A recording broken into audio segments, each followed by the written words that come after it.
இந்த பதிவுல அடிப்படையில இருந்து பலன் சொல்லும் வரை அதுதான் இந்த வீடியோ பதிவு. இப்போ நீங்க பார்த்துட்டு இருக்க இந்த வீடியோ பதிவுடைய நோக்கங்க. சரிங்களா, உங்களுக்கு தெளிவா சொல்லி தரணும் இந்த பதிவுலன்றது என்னுடைய நோக்கம். SN கணபதி அஸ்ட்ராலஜர் யூடியூப் சேனலுக்கு உங்களை அன்புடன் வரவேற்கிறேன். அடிப்படை ஜோதிட பாடங்கள் பல பாடங்கள் நம்முடைய இதே சேனல்ல கொடுத்திருக்கிறேன். ஆரம்ப நிலை ஜோதிடமே தெரியாதவர்கள் படிக்க வேண்டிய அத்தனை பாடங்களும் ஏற்கனவே கொடுத்திருக்கிறேன். அதனை தொடர்ச்சியாக ஜோதிடம் புதிதாக படிப்பவர்கள் அவசியம் தெரிந்து கொள்ள வேண்டிய விதிமுறைகளோடு பலன் பார்ப்பதற்கு உள்ளே எப்படி செல்ல வேண்டும் என்ற இந்த பதிவிலே முழுமையாக உங்களுக்கு சொல்ல இருக்கேன். புதுசாக ஜோசியம் படிக்கிறவங்களுக்கு ரொம்ப யூஸ்ஃபுல்லான ஒரு பதிவு தான் இந்த பதிவு. எனக்கு தெரிந்த விஷயங்களை அப்படியே உங்களுக்கு அழகா சொல்லித்தரேன். இதை அப்படியே நீங்க ஒரு நோட்டு புத்தகம் எடுத்து எழுதி பிராக்டிஸ் பண்ணிக்கலாம். மேற்கொண்டு அடிப்படை தெரியும் நினைக்கிறவங்க உயர்நிலை வகுப்புல என்னுடைய வாட்ஸ்அப் வழி பாடத்தும் தாராளமா இணைஞ்சு படிக்கலாம் அப்படிங்கிறது தெரிவிச்சுக்கிறேன். இப்போ இந்த பதிவுல நாம பார்க்க இருக்கிறது ஆட்சி உச்சம் மேசம், கேந்திர திரிகோணம், பாதகாதிபதி, யோகாதிபதி மற்றும் பாவக அதிபதிகள் எந்த லக்னமாக இருந்தாலும் பாவக அதிபதிகள் மற்ற பாவங்களில் அதாவது 12 பாவங்கள் அமர்ந்த பலன்களை பற்றி நாம் இந்த பாடத்திலே நாம கவனிக்க இருக்கிறோம். கிரகங்கள் நவ கிரகங்கள் இருக்காங்க, அந்த கிரகங்கள் பாவகங்கள் அமரும் பொழுது எந்த மாதிரியான பலன்களை தருகின்றன, எந்தெந்த கிரகங்கள் எந்த பாவகத்தில் இருப்பது விசேஷம், எந்த கிரக சேர்க்கையோடு கிரகங்களோடு இணைந்திருப்பது விசேஷம் போன்ற கூடுதல் குறிப்போடு இந்த 6 விஷயங்களை இங்க சொல்லி கூடுதல் குறிப்பும் இந்த ஜோதிட சூட்சமும் இந்த பதிவிலே உங்களுக்கு காத்திருக்கின்றன. கிட்டத்தட்ட அரை மணி நேரத்திற்கு மேலாக கூட இந்த பதிவானது செல்வதற்கு அதிக வாய்ப்பு இருக்கிறதுனால் பொறுமையா நிதானமாக நீங்க பார்த்து பயன்பெற வேண்டுமாய் கேட்டுக்கொள்கிறேன். இப்போ வகுப்புக்குள்ளே செல்வோம். நேர்களே மாணவர்களே, ஆட்சி உச்சம் நேசம்னா என்னன்னு உங்களுக்கு படிக்கிறவங்களுக்கு மீண்டும் ஒரு விளக்கம் கொடுத்துறேன். இப்போ மேஷம், ரிஷபம், மிதுனம், கடகம், சிம்மம், கன்னி, துலாம், விருச்சகம், தனுசு, மகரம், கும்பம், மீனம். இந்த 12 ராசிகள் போர்டுல அழகா இருக்கு, உங்களுக்கு படிக்கிறதுக்கு ஏதுவாக இருக்கு. இந்த 12 ராசிகளை மனப்பாடம் பண்ணிக்கணும். எல்லாம் தெளிவா நைட்டு தட்டி எழுப்பினா கூட இந்த கட்டத்தை காமிச்சு இதெல்லாம் எழுதிக்க மாட்டாங்க. ராசி கட்டத்துல ஒரு ஜாதகம் எழுதப்படாது. என்ன எழுதப்படாது? இந்த ராசிகள் பெயர் எழுதப்பட்டிருக்காது. இது என்னங்க ராசினா துலாம் அப்படின்னு சொல்ல தெரியணும் உங்களுக்கு. இது என்ன ராசி மேஷம் அப்படின்னு சொல்ல தெரியணும். இது என்ன ராசி கும்பம்னு சொல்ல தெரியும். அதுல எழுதிக்க மாட்டாங்க, கிரகங்கள் தான் இருக்கும். ஜாதக கட்டத்தை நீங்க பார்த்திருப்பீங்க. புதிய நேர்களுக்காக சொல்றேன். சரிங்களா, இப்போ மேஷம் இந்த வீட்டுக்கு அதிபதி. இது காலபுருஷ தத்துவப்படி முதல் வீடுன்னு சொல்லுவோம். அதனாலதான் முதல்ல இந்த வீட்டை எடுக்கணும். அதிபதி செவ்வாய். விருச்சகத்திற்கு அதிபதி செவ்வாய். இது ஆட்சி வீடுன்னு சொல்லலாம். அந்த வீட்டுக்கு அதிபதினு சொல்லலாம், சொந்த வீடு. உடனே அந்த கிரகத்துக்கு பட்டால இருக்குங்க, அவங்களுடைய அந்த செவ்வாயுடைய பட்டா வீடு அப்படி புரிஞ்சுங்களேன், சொந்த வீடு அப்படின்னு சொல்ல வரேன். ரிஷபம் சுக்கிரனுங்க, துலாமும் சுக்கிரனுடைய வீடு, சொந்த வீடு, பாவக அதிபதி. அது வார்த்தைகள்லாம் சில ஜோதிட வார்த்தைகள் வரும். மிதுனம் கன்னி, அந்த வீட்டோட அதிபதி புதன், அவங்களுக்கு அது ஆட்சி வீடு புதனுக்கு. கடகம் சந்திரன் ஆட்சி வீடு. சிம்மம் அந்த வீட்டு அதிபதி சூரியன் ஆட்சி வீடுனாலும் சரி, அந்த வீட்டு அதிபதினாலும் சரி, பாவக அதிபதினாலும் அந்த வீட்டுக்கு அதிபதி கிரகம் யார், ஆளுமை யார், கிரக ஆதிக்கம். இதுக்கு வந்து செவ்வாய் ஆதிக்கம். இந்த 2 ராசிக்கு ரிஷபம் துலாமுக்கு சுக்கிரனுடைய ஆதிக்கம், மிதுனம் கன்னிக்கு புதனுடைய ஆதிக்கம். அப்படி புரிஞ்சுக்க. கடகத்துக்கு சந்திரன் ஆதிக்கம், சிம்மத்திற்கு சூரியன் ஆதிக்கம். அப்ப அந்த வீடும் காமிச்சிட்டா அந்த வீட்டோட ஆதிக்கம் யாரு, அப்ப அந்த கிரகத்தோட காரகத்துவம் என்ன அதையும் சேர்த்து புரிந்து கொள்ள வேண்டும். கிரகக்காரத்துவம் பாவகாரத்துவம் நம்முடைய இதே சேனல்ல கொடுத்துருக்கிறேன். அந்த ஒண்ணுன்னா பாடம் பாத்தீங்கன்னா உங்களுக்கு புரிஞ்சிடும். அதோட டிஸ்கிரிப்ஷன் லிங்க் கீழே கொடுக்குறேன், அதையும் நீங்க பார்த்து தெரிஞ்சுக்கலாம். இந்த பாடத்தை முழுமையா பாருங்க. அடுத்தது தனுசு மீனம் குருங்க, அதோட ஆதிக்கம் குரு ஆட்சி வீடு. அடுத்தது மகரம் கும்பம் சனி பகவான் ஆட்சி வீடாக இருக்கிறார். ஏற்கனவே ஒரு விளக்கம் கொடுத்துருக்கேன். இப்ப சூரியனை மையமாக கொண்டு அதுக்கு சூரியனுக்கு மிக அருகில் இருக்கக்கூடிய கோள் புதன். அப்போ மிதுனம் கன்னி ஆட்சி வீடாக வருகிறது. புதனுக்கு அடுத்தபடியாக இருக்கக்கூடிய கோள் வந்து சுக்கிரன், ரிஷபம் துலாம் ஆட்சி வீடாக வருகிறது. சூரியனுக்கு நெருக்கம். சூரியன் அடுத்த சுக்கிரனுக்கு அடுத்தபடியாக இருக்கக்கூடிய கோள் வந்து பாத்தீங்கன்னா உங்களுக்கு செவ்வாய் எடுத்துக்கலாம். அந்த செவ்வாய் அடிப்படையிலே பூமி இருக்கு. அந்த பூமின்றது இந்த கட்டம் தான். இந்த பூமியும் தான் மையமாக வைத்துதான் இந்த மற்ற கிரகங்களையே பார்க்கிறது ஜோதிடம் ஜாதக அமைப்பு. சரிங்களா, அடுத்தபடியா செவ்வாய் சொன்னேன், சுக்கிரன் செவ்வாய் மேஷத்துக்கும் விருச்சிக்கும் அதிபதி, சுக்கிரனுக்கு அருகில் அப்படின்னு புரிஞ்சுங்க. அடுத்தது அருகில் என்பது அடுத்தது. அதுக்கு அடுத்தது யாரு, குரு. செவ்வாய்க்கு அடுத்த கிரகம் என்ன கிரகம் இருக்கு, சூரிய மண்டலத்தை குரு. பாருங்க தனுசு மீனம், குரு அதிபதியாக இருக்கிறார். பிறகு குருவை தாண்டி என்ன கிரகம் இருக்கு, சனி பகவான். பாருங்க மகரம் கும்பம் ஒரே இடத்துல வந்துருச்சா, இதுதான் விஷயம். சந்திரன் வந்து பூமி, இது சந்திரன் சூரியன் அப்படின்ற ஒரு அடிப்படையிலே இதை வந்து நீங்க மெமரி ஞாபகத்துக்காக இந்த ஒரு விஷயத்த சொன்னேன். சரிங்க, உச்சம் அது என்னங்க? ஆட்சி என்பது சொந்த வீடு. உச்சம்னாக்கா ரொம்ப குதூகலமாக, மகிழ்ச்சியாக, சந்தோஷமாக இருப்பது. ஒரு திருமண வீட்டிற்கு ஒருத்தர் சென்றாலும், ஒரு திருமணம் நடைபெறும் பொழுது ஒரு அந்த தம்பதிக்கு எவ்வளவு சந்தோஷமாக இருக்கும், ஒரு குழந்தை பிறக்கும்போது எவ்வளவு சந்தோஷம், அந்த மாதிரி ஒரு நிலையை நல்ல அமைப்பை கொடுக்கக்கூடிய அந்த உச்சத்தன்மை என்று சொல்லக்கூடியதுதான் அந்த கிரகத்துக்கான உச்ச நிலையில் ஒரு பரமானந்தத்தில் இருக்கக்கூடிய ஒரு தன்மையாக இருக்கும். ஆட்சி என்பது ஒரு 100% பலத்தோடு இருக்கிறது. உச்சம் என்பது கூடுதலா ஒரு 10% சேர்த்துக்கலாம். அதுதான் 120 இல்ல 120 கூட சேர்த்துக்கலாம். இந்த மாதிரி ஒரு அமைப்புங்க. இப்பொழுது சூரியனுக்கு உச்ச வீடு என்று சொல்லக்கூடிய மேஷம் வந்து சூரியன் உச்சம் அடையக்கூடியவராக இருக்கிறார். அதே நேர் எதிரில் 7வது வீட்டில் நீசம் அடைவார். இதை புரிஞ்சுக்கங்க. சந்திரன் ரிஷபத்திலே உச்சமடைவார், நேர் 7வது விருச்சகத்திலே நீசம் அடைவார். எப்படி புரிஞ்சுக்கங்க? கடகத்திலே குரு உச்சமடைவார், நேர் 7வது வீட்டிலே குரு நீசம் அடைவார். இதெல்லாம் ஏற்கனவே சொல்லியிருக்கிறேன். இந்த சுருக்கமா இந்த பதிவுல அடிப்படையில இருந்து பலன் சொல்லும் வரை, அதுதான் இந்த வீடியோ பதிவு. இப்போ நீங்க பார்த்துட்டு இருக்கிற இந்த வீடியோ பதிவுடைய நோக்கங்க. சரிங்களா? உங்களுக்கு தெளிவா சொல்லி தரணும் இந்த பதிவுலன்றது என்னுடைய நோக்கம். அடுத்தபடியா கன்னியில புதன் ஆட்சி மற்றும் உச்சம், அதே நேர் எதிரில் புதன் நீசம் அடைந்திருக்கிறார். அது மாதிரி நீங்க புரிஞ்சுக்கணும். அடுத்தபடியா பார்க்கும்பொழுது துலாமிலே சனி பகவான் உச்சம் அடைவார், அதே நேர் எதிர் மேஷத்திலே நீசம் அடைவார். பலவீனம். உச்சம்னா பலம், நீசம்னா என்ன? பலம் குறைவு, அது சொல்லணும் இல்லையா? நீசம் என்றால் பலம். ஆட்சினா 100% பலம், உச்சம் என்றால் 120% பலம், நீசம் என்றால் பலம் இல்லை. நீசபங்கம் அடைந்து விட்டால் 40%லிருந்து 60 வரைக்கும் பலம் பெற்று விடுகிறது. நீசபங்க விதிமுறைகள் 2-3 விதிமுறை அடைந்து விட்டால், அதெல்லாம் சொல்ல போறேன் இந்த பதிவுல. அடுத்தது யாரு பார்த்தோம்? அடுத்தது உச்சத்துக்கு யாரு? மகரத்துல செவ்வாய் உச்சங்க, அதே நேர் கடகத்துல செவ்வாய் பலகீனமாகி விடுவார், நீசம் அடைவார் அப்படின்னு புரிஞ்சுக்கணும். அடுத்தபடியா மீனத்திலே சுக்கிரன் உச்சம் அடைவார், சுக்கிரன் கன்னியிலே நீசம் அடைவார். இதான் நவகிரகங்கள். ராகு கேதுக்கு உச்ச நீசம் எடுக்க வேணாங்க. சரிங்களா? அது வந்து ராகு கேதுக்கள் அந்த வீட்டு அதிபதி ஆட்சி பெற்றிருக்கிறார், உச்சம் பெற்றிருக்கிறார் தான் பார்க்கணும். இப்ப ராகு ஒருவேளை மேஷத்துல இருக்கிறாருங்க, ஜாதகத்துல இருக்கிறாருன்னு எடுத்துக்கோமே. இப்போ அந்த வீட்டு அதிபதி செவ்வாய் இங்கே இருந்தால் உச்சம் அடைந்திருக்கிறார். அப்ப செவ்வாய் உச்ச பலனை ராகு தரும். இப்ப நம்ம அடிப்படை பாடம் படிச்சாலும் பலனோடு சேர்த்து சொல்லி தருவதுதான் இந்த பதிவுடைய நோக்கம். முழுமையா பொறுமையா பாருங்க, புரிஞ்சுக்கலாம். சரிங்களா? அடுத்தபடியா இப்ப கடகத்துல ராகு இருக்கிறாருன்னு எடுத்துக்குவோம். அந்த வீட்டு அதிபதி சந்திரனுங்க, அவர் இங்க உச்சம் அடைந்திருக்காரு என்று வச்சுக்கோ. அந்த ராகு அந்த சந்திரனுக்குரிய உச்ச பலனை தன்னுடைய தசாபதியிலே தருவார். இப்ப கேது இருக்குது, சிம்மத்துல கேது இருக்கு, அந்த வீட்டு அதிபதி சூரியன் மேஷத்துல உச்சம் அடைந்திருக்கிறார் ஒரு ஜாதகத்துல. உதாரண ஜாதகமா அது புரிஞ்சுக்குங்க.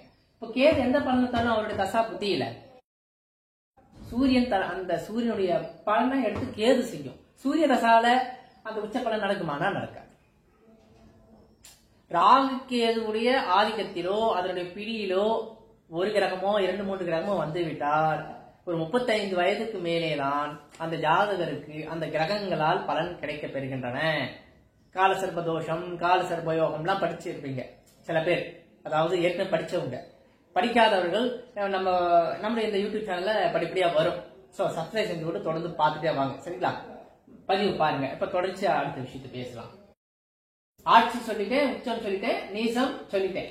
இப்போ நீச பங்க விதிமுறை இப்பவே நான் சொல்லிடுறேன் உங்களுக்கு. அடுத்தபடியா நம்ம கேந்திரம் திரிகோணம் பாதகாதி யோகாதிபதி 12 பாவத்தில் நம்ம அந்த பலன், கிரகங்கள் மற்ற பாவத்தில் நம்ம அந்த பலன் இப்போ அடுத்து சொல்றேன். இப்போ ஃபர்ஸ்ட் நீசம் நீச பங்க விதிமுறை ரொம்ப சுவாரஸ்யமான பாடங்க. இந்த இது மட்டும் நீசம் அடைஞ்சிருச்சா, அடடா பலம் இல்லைன்னு சொல்லிட்டாங்களே பலன் தராதா அப்படின்னா அப்படி கிடையாது.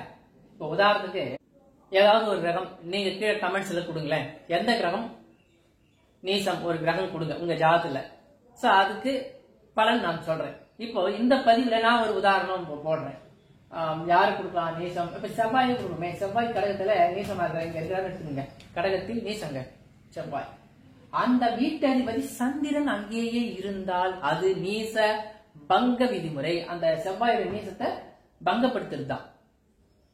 இன்னொன்னு சந்திர மங்கள யோகம் சொல்லுவாங்க. சந்திரன் அதுலயே சந்திரன் வந்துட்டார், மங்களகாரகன் என்றால் செவ்வாய். செவ்வாய் சந்திரன் இணைந்தால் சந்திர மங்கள யோகம். இங்கே நீசபங்கம் அடைவது மட்டும் அல்லாமல் சந்திரமங்கல யோகத்தையும் நீசபங்க விதிமுறைகளால் நடக்கிறது என்றால், இதுதான் அந்த ஜாதகர் திடீரென்று அந்த செவ்வாய் தசை வரும் பொழுது அதுவரை இல்லாத ஒரு அனுகூலத்தை அந்த ஜாதகர் பெறுவார். அந்த செவ்வாய் அந்த லக்னப்படி எந்த பாவக அதிபதியோ அதன் ரீதியான காரகத்துவம் அவருக்கு செயல்பட்டு வெற்றி வாய்ப்புகளை ஜாதகருக்கு கொடுக்கும். செவ்வாய் ஒரு வீடு கட்டக்கூடியவர், வீடு சம்பந்தப்பட்டது, கான்ட்ராக்ட், பில்டிங் சம்பந்தப்பட்டவருங்க, மருத்துவம் சார்ந்த ஒரு விஷயங்க, தைரியம் இல்லாத தைரியம், சகோதரர் எல்லாம் குறிக்கும். இந்த விஷயங்கள் எல்லாம் திடீர்னு பூஸ்டப் ஆயிடும். அந்த செவ்வாய் தசை உரிய அந்த பருவத்துல வரணும். அதுதான் அங்க மெயின் பாயிண்ட். சரி, இன்னொரு உதாரணம் சொல்லாம உங்க நீசபங்க விதிமுறைக்கு. இப்ப சந்திரன் துலாம்ல இருக்கிறார். சந்திரனுக்கு கேந்திரத்தில் நீச கிரகங்கள் இருந்தாலும் நீசபங்கம். சந்திரனுக்கு கேந்திரத்துல, கேந்திரம்னா என்ன, கேந்திரத்துக்கு சொல்றேன்னு சொன்னேன், இப்ப சொல்லிடுறேன். கேந்திரம் என்பது இப்போ ஒரு லக்னம் இருக்குது, லான்னு எழுதிருக்குங்க ஜாதகத்துல, லா அழகா எழுதிருக்கோம். சரிங்களா, லக்னம் அதுல இருந்து 1, 4, 7, 10 இதான் கேந்திர ஸ்தானம் சொல்லுவோம். ஆனால் அது மட்டும் கேந்திரம் இல்ல. ஒரு பாவகத்தை எடுத்துக்கிட்டா அந்த பாவகத்துக்கு கேந்திரத்தை பார்க்க வேண்டும். இப்ப சந்திரன் இங்க இருப்பார் அப்படின்னு சொன்னேன். இந்த துலாம் அதை ஒன்னா எடுத்துக்கங்க. லக்னம் எங்க வேணாலும் இருக்கட்டும், சந்திரன் ஒன்னா எடுத்துக்கங்க. 1, 2, 3, 4 இது 4வது. இந்த துலாம் இந்த சந்திரனுக்கு இது கேந்திர ஸ்தானம் 4. 7 எங்க வந்து பாருங்க, 5, 6, 7. இப்ப இந்த 7வது வீடு இந்த துலாமுக்கு இது கேந்திர ஸ்தானம். 8, 9, 10 10ஆம் இடம் கேந்திர ஸ்தானம். அப்ப துலாமுக்கு கேந்திரத்திலே 10வது வீட்டிலே செவ்வாய் நீசம் பெற்றிருக்கிறார். அதை நீசபங்க விதிமுறையாக எடுத்துக்கொள்ள வேண்டும். இப்ப இன்னொரு விதிமுறை சொல்றேன், நீசபங்க விதிமுறை. உச்சம் பெற்ற கிரகமோ அந்த பாவக அதிபதியே பார்வை பெற்றாலும் நீசபங்க விதிமுறை. இது 8 விதிமுறைக்கு இருக்குதுங்க நீசபங்கத்துக்கு. ஒரு சுருக்கமா நீங்க எந்த வகுப்புல எளிமையா புரிஞ்சுக்கிறது 3 விதிமுறை சொல்லிட்டேன். ஒரு பாவக அதிபதி நீசம் பெற்று விட்டார், அந்த வீட்டதிபதியே அவரோடு இருந்தாலோ பார்வை பார்த்தாலும் நீசபங்க விதிமுறை. சந்திரன் கேந்திரத்தில் அந்த நீசம் பெற்ற கிரகம் இருப்பதும் இப்ப சொன்ன இல்லையா, இந்த விதிமுறைப்படி அது நீசபங்க விதிமுறை. உச்சம் பெற்ற கிரகம் பார்த்தாலும் நீசபங்க விதிமுறை. அது எப்படிங்க அப்படின்னா இப்ப சொல்றேன் பாருங்க. புதன் எடுத்துக்கணும், ரொம்ப ஈஸியா இருக்கு இந்த புதன் சொல்லும்போது. புதன் இங்கே வந்து என்ன ஆயிடுறாரு, மீனத்துல. சுக்கிரன் அங்கே உச்சம் என்றால் புதன் அங்கே நீசம். இப்போ இங்கே புதன் நீசம். புதன் சுக்கிரன், ஏன் புதன் சுக்கிரன் சூரியன் முக்கூட்டு கிரகங்கள் நல்லா புரிஞ்சுக்கங்க. புதன் சூரியன் சுக்கிரன் முக்கூட்டு கிரகங்கள் என்று இந்த ஜோதிட பாடத்திலே சொல்லிக் கொடுப்பேன். அடிப்படை படித்தவர்கள் இது புரியும், தெரியாதவர்கள் புரிஞ்சுக்கங்க. சூரியன் இருக்கா பக்கத்திலே புதன், இப்ப சொன்னல சூரியன் பக்கத்திலே புதன் பிறகு சுக்கிரன் சொன்ன ஒன்னாதான் சுத்திட்டு இருப்பாங்க. அப்ப இங்கே புதன் இருக்கும்போது நீச்சம் பெறும்போது சுக்கிரனும் உடன் உச்சமடைக்கூடிய தன்மை பல ஜாதகத்தில் அந்த யோகங்கள் இருக்கின்றன. இது நீசபங்க விதிமுறை. நீசம் பெற்ற ஒரு கிரகத்தோடு உச்சம் பெற்ற கிரகம் பார்த்தாலோ உச்சம் பெற்ற கிரகம் சேர்ந்திருந்தாலோ அது நீசபங்க விதிமுறையில் இது 3 அல்லது 4வது விதிமுறையாக கூட நீங்க எடுத்துக்கலாம். அப்போ ஒருவேளை இங்க சுக்கிரன் நீசம் பெற்ற புதனோட இணைஞ்சிருக்கிறார், ஒரு நீசபங்க விதிமுறையா? குரு இங்க கடத்துல உச்சமடைவார் சொன்னேன்னா அவருடைய 9ஆம் பார்வையாக இப்படியே வாங்க. இது 1, 2, 3, 4, 5, 6, 7, 8, 9. புதுசா படிக்கிறவங்க நம்பர் எண்ணி சொல்றேன். ஒரு கிரகம் நின்ற வீட்டிலிருந்தும் 1, 2, 3 எண்ணணும். அப்ப எண்ணும் போது 9ஆம் பார்வையாக குருவுக்கு 5, 7, 9ஆம் பார்வை உண்டு. இந்த அமைப்பு இருக்கிறது. சரிங்களா, அந்த வகையிலே பார்க்கும் பொழுது இங்க மீனத்தை என்ன பண்றாரு, 9ஆம் பார்வையாக பார்க்கிறார். எல்லா கிரகத்தையும் 7ஆம் பார்வை உண்டு. சனி செவ்வாய் குருக்கும் சிறப்பு பார்வை உண்டு. இதை பத்தின வீடியோ பதிவு கொடுத்துருக்கேன், கீழே டிஸ்கிரிப்ஷன் பாக்ஸ்ல லிங்க் கொடுக்குறேன் பாருங்க.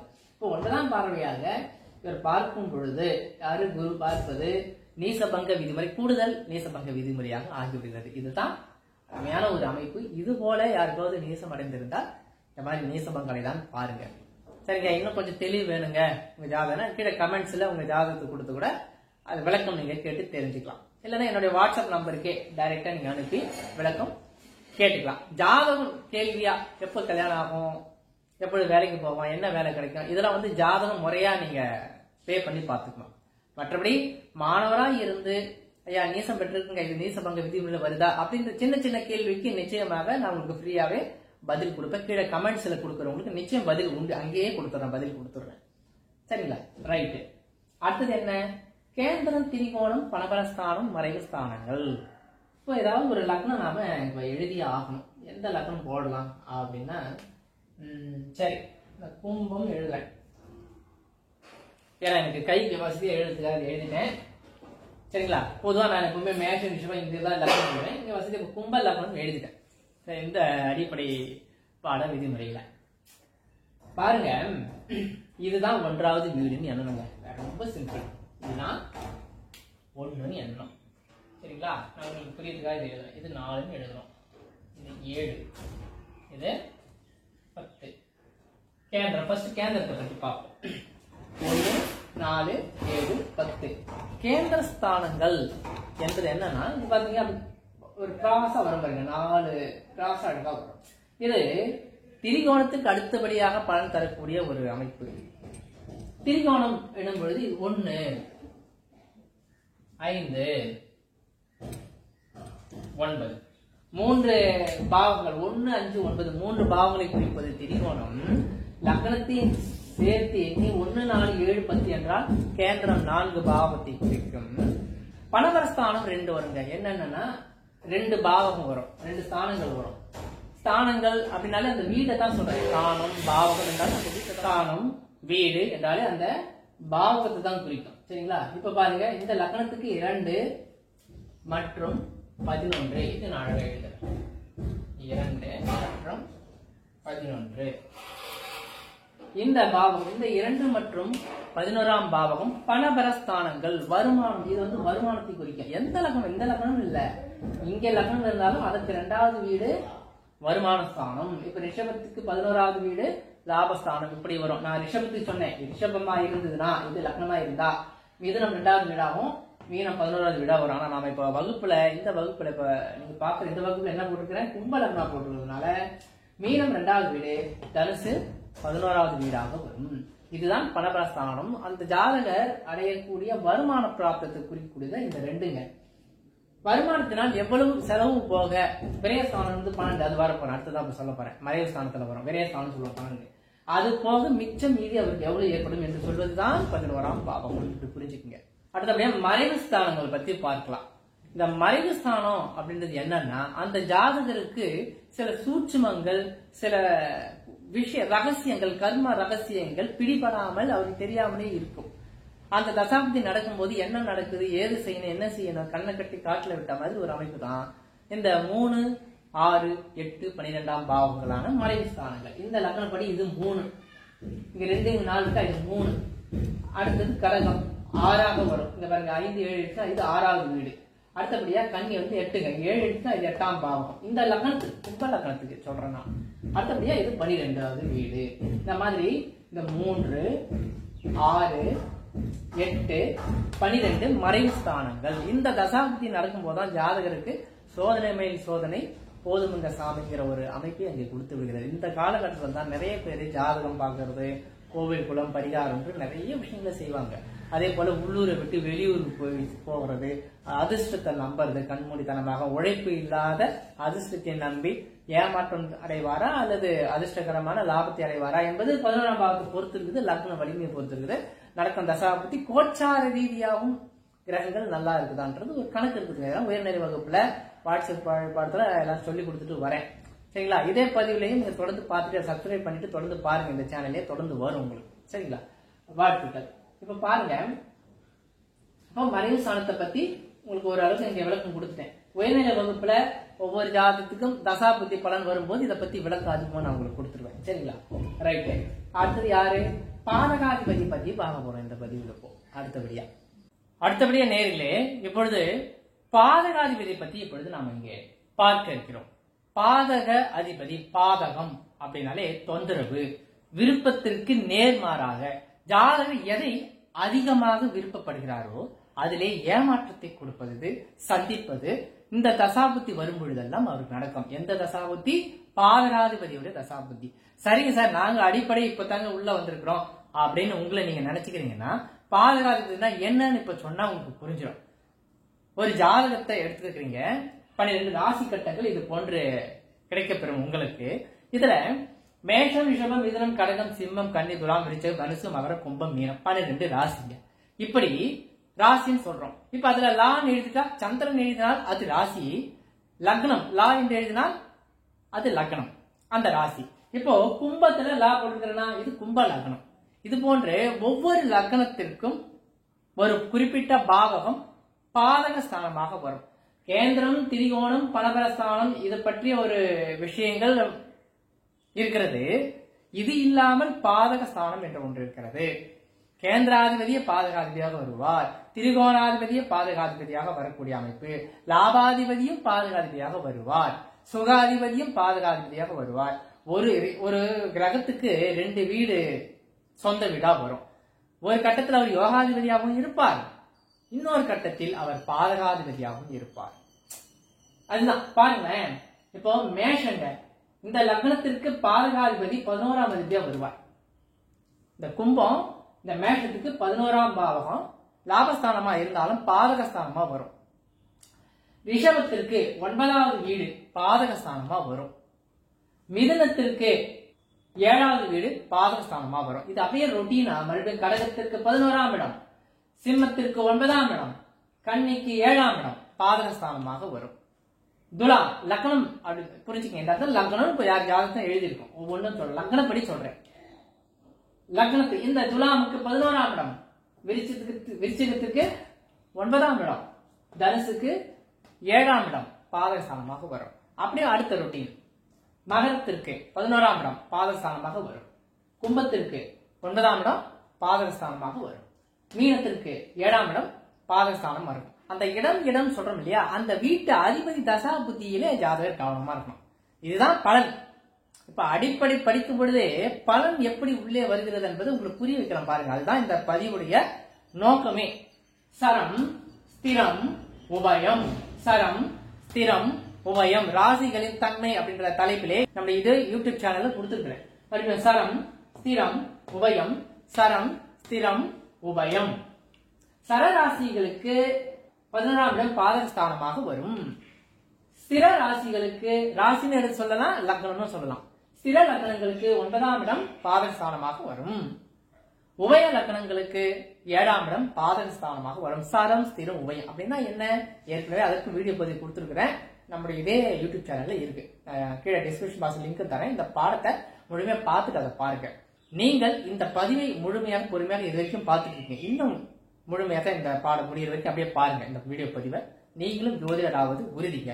வேற ஏதேனும் கேள்வியோ ஏதோ டவுட்டோ ஏதாவது என்கிட்ட கேட்கணும்னு நினைச்சா கீழே கமெண்ட்ஸ் பாக்ஸில் கேள்வி கேட்டீங்கன்னா உங்களுக்கு பதில் கொடுப்பேன்.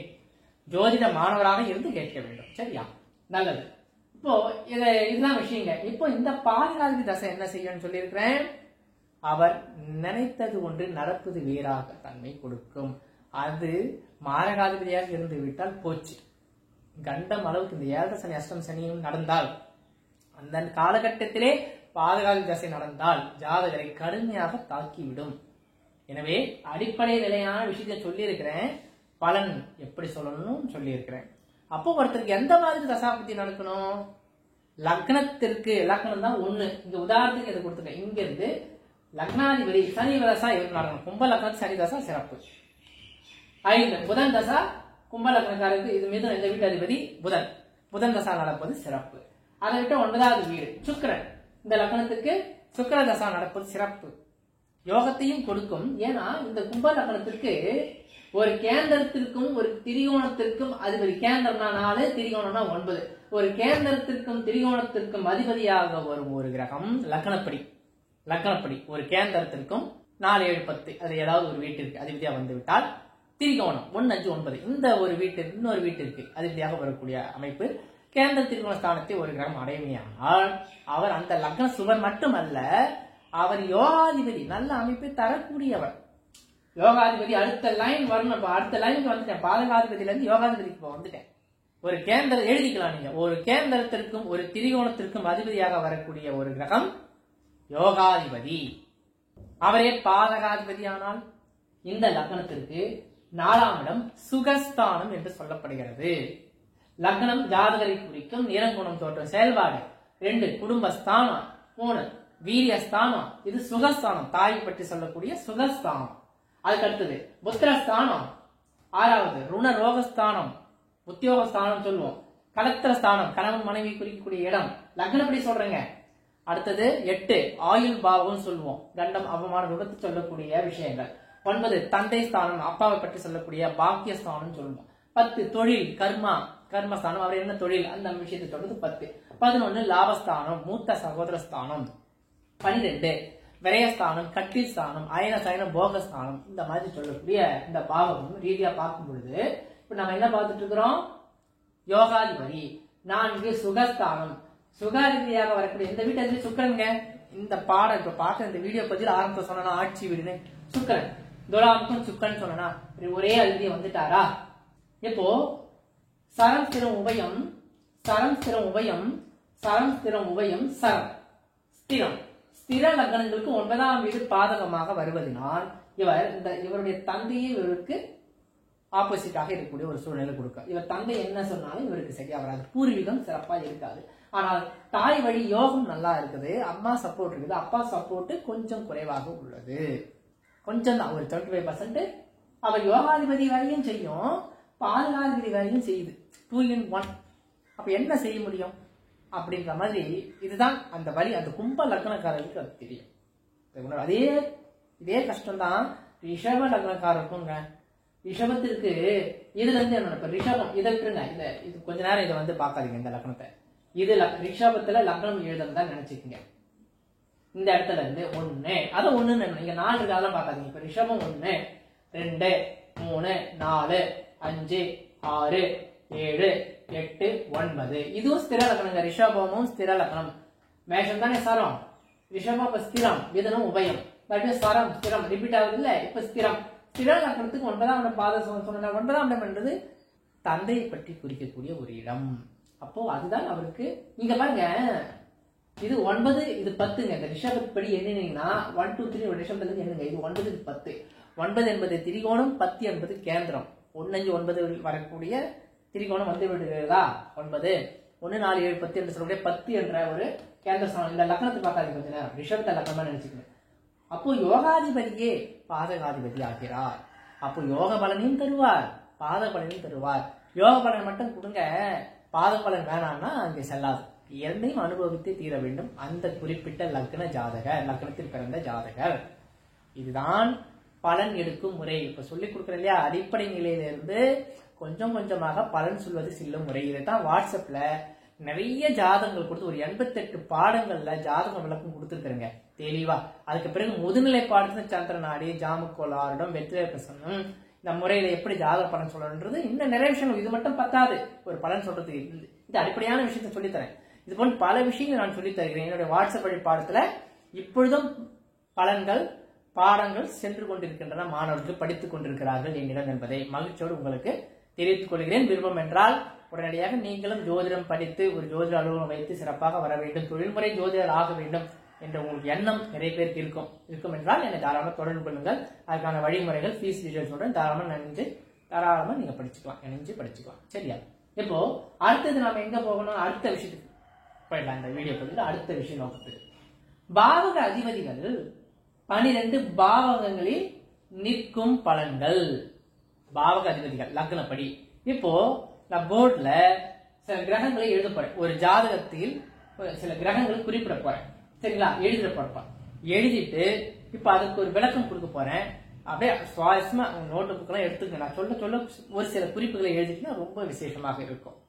இப்போ அந்த ராசி கட்ட அந்த கிரகங்களை இப்ப நான் எழுதிடுறேன். எழுதிட்டு அந்த பாடத்தை இப்ப விளக்கம் கொடுக்குறேன் பாருங்க. நேரிலே இப்பொழுது ராசி கட்டம் கும்பலக்னப்படி நவகிரகங்களையும் எழுதிட்டேங்க. இப்பொழுது பாடத்திற்குள்ள போகலாம், கவனிங்க. அதாவது என்னன்னா பாவக அதிபதிகள் 12 பாவங்களில் நிற்கும் பலன்கள். இந்த தலைப்பிலே இப்பொழுது இந்த அடுத்த பாடம் இப்பொழுது நீங்கள் கவனித்துக் கொண்டிருப்பது. சரிங்களா? பாருங்க, கும்ப லக்னம் அதே லக்னம் தான். சந்திரன் குரு லக்னத்திலே இருக்கிறார்கள்.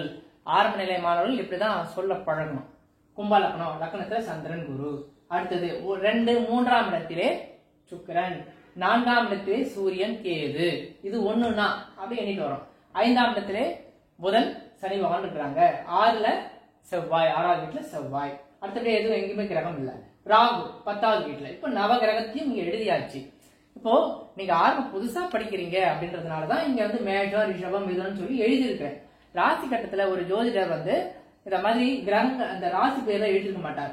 லக்னம் எழுதியிருக்கோம், இந்த நவ கிரகங்கள் எழுதியிருக்கோம். இது ராசி கட்டம், பக்கத்துல நவாம்ச கட்டம் எழுதப்பட்டிருக்கும். சரிங்களா? இதுதான் ப்ரொசீஜர்.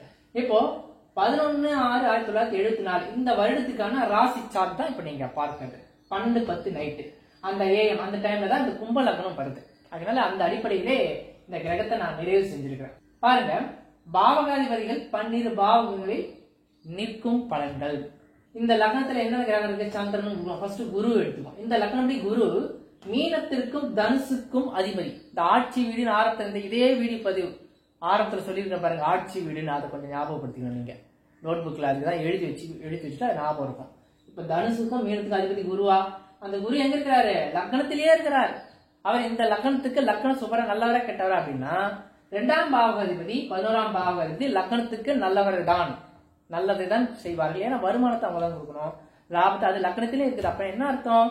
ஜாதகர் நல்ல வருமான பிராப்தம், வருமானம் தேடி வரும், அவரை லாபமும் அவரை நாடி வரும். இது கான்செப்ட். பலன் அடிப்படை நிலையிலிருந்து பலன் சொல்லும் நிலைக்கு உங்களை அழைத்து செல்கிறேன். அடுத்தபடியா சந்திரன் அங்க இருக்கிறார். அவர் யாரு? இந்த லக்னத்துக்கு 6ஆம் வீட்டு அதிபதி. 6ஆம் வீட்டு அதிபதி 3, 6, 8, 12ஆம் வீட்டு அதிபதிகள் லக்னத்துக்கு அந்த அளவுக்கு விசேஷமான நல்ல பலனை தரமாட்டார்கள். அதிலும் குறிப்பாக 6 மற்றும் 8ஆம் அதிபதிகள் லக்னத்துக்கு நல்ல ஒரு சுப விஷயங்களை கொடுப்பது மிக மிக குறைவு. இந்த வீடியோ பத்தி ஆரம்பம் சொன்ன மாதிரி 3, 6, 8, 12 அதிபதிகளே சரிங்களா, 3, 12 அதிபதிகளோட ஏதோ பரவாயில்ல, கொஞ்சம் பாதி பலன் கொடுத்துருவாங்க. எந்த லக்னமா இருந்தாலும் அந்த 6க்குரிய அதிபதி தசாவோ லக்னப்படி 8க்குரிய அதிபதியோட தசா வந்தா மட்டும் சர்வ ஜாக்கிரதை எதை சொல்லணுங்க ஜாதகரை. எப்படி ஒரு கேந்திரத்துக்கும் திரிகோணத்திற்கும் அதிபதியாக வரக்கூடிய ஒரு கிரகம் யோகாதிபதியோ நல்ல பலனை தருவாரோ, முழு நல்ல பலனை தரப்போறார். முழு பாவ பலனை தர்றது யாரு? அப்ப அதுவும் ஒண்ணு இருக்கும்ல.